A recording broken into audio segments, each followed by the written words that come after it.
144 അടി ഉയരത്തിൽ കരിങ്കല്ലിൽ തീർത്ത ഒരു കുരിശുപള്ളി, അതിനെ കേന്ദ്രമാക്കിയുള്ള ഒരു പട്ടണത്തിൻ്റെ പെരുന്നാൾ. തീരെ ചുരുങ്ങിയ വാക്കുകളിൽ ഇതാണ് പാലാ ജൂബിലി തിരുനാൾ. ഇനി എങ്ങനെയാണ് ഈ തിരുനാൾ തുടങ്ങിയത്? ഇതിന് വലിയൊരു ചരിത്രമുണ്ട്. പാലാ കത്തീഡ്രലായിരുന്നു പാലായിലെ പ്രധാനപ്പെട്ട ദേവാലയം. മീനച്ചിലാറിൻ്റെ അപ്പുറത്താണ് കത്തീഡ്രൽ പള്ളി.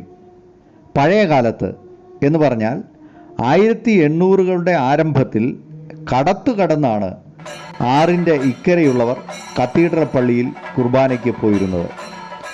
ഇത് ആളുകൾക്ക് ബുദ്ധിമുട്ടായി തുടങ്ങിയപ്പോഴാണ് ആറിൻ്റെ ഇപ്പുറത്ത് ടൗണിൽ ഒരു കുരിശുപള്ളി വേണമെന്ന് ആളുകൾക്ക് തോന്നി തുടങ്ങിയത്.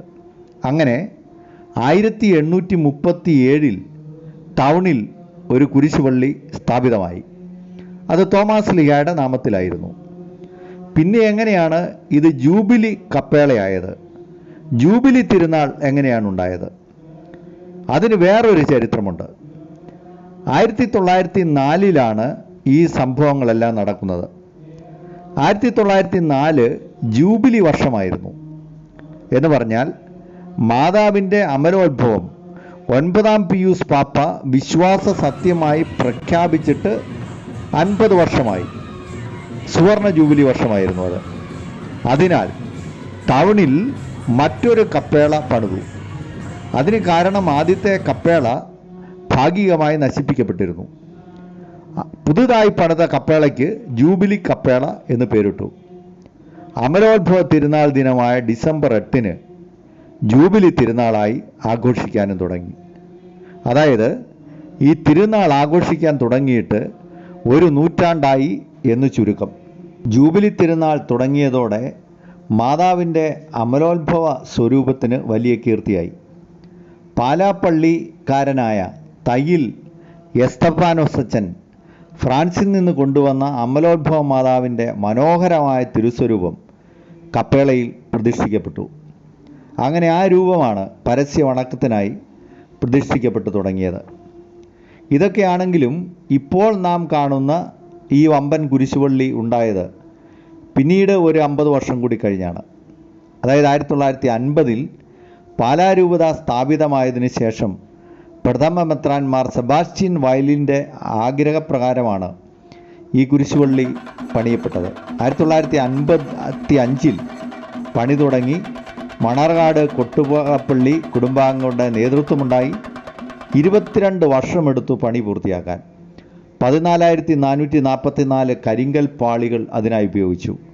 മുകളിൽ 12.5 അടി ഉയരവും 5.5 ടൺ ഭാരവുമുള്ള ക്രിസ്തുരാജൻ്റെ രൂപം സ്ഥാപിക്കപ്പെട്ടു. 1977 ഡിസംബർ 7 പണികൾ പൂർത്തിയായി. 1978 പ്രതിമ സ്ഥാപിക്കപ്പെട്ടു. 1990 ഇപ്പോൾ കാണുന്ന ക്ലോക്കുകൾ സ്ഥാപിക്കപ്പെട്ടത്.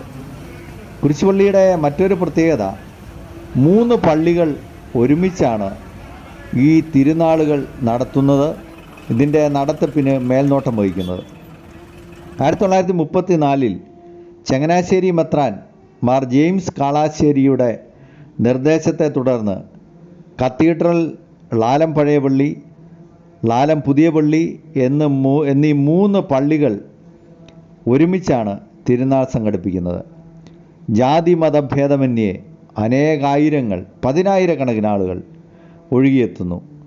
ഭക്തി നിർഭരമായ തിരുക്കർമ്മങ്ങളും ബൈബിൾ ദൃശ്യാവതരണങ്ങളും നാടകവുമെല്ലാം ചേർന്ന് പാലാ പട്ടണത്തിൻ്റെ ആഘോഷമാണ് പാലാ ജൂബിലി എന്ന് പറയുന്നത്. 2-3 വർഷങ്ങളായിട്ട് കോവിഡിന് ശേഷം വളരെ വിപുലമായ രീതിയാണ് പാലാ ജൂബിലി ആഘോഷിക്കപ്പെടുന്നത്.